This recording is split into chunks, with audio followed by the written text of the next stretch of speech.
Hi friends, ఈ వీడియోలో వచ్చేసి బ్లౌజ్కి బ్యాక్ హ్యాంగింగ్ ఏ విధంగా స్టిచ్చింగ్ చేయాలో చూపిస్తున్నాను.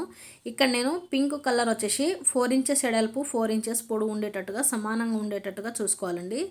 ఆ తర్వాత మనం ట్రయాంగిల్ షేప్లో ఈ విధంగా ఫోల్డింగ్ చేసుకుంటూ స్టిచ్చింగ్ అయితే చేసేసుకోవాలి.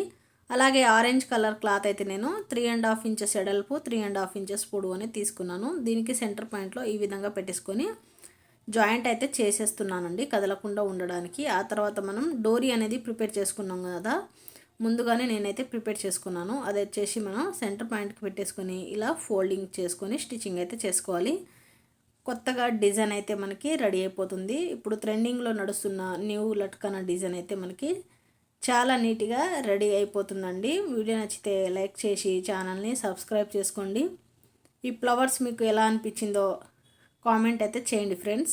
చూసారు కదా, తప్పకుండా ఒక లైక్ చేసి ఛానల్ని సబ్స్క్రైబ్ చేసుకోండి.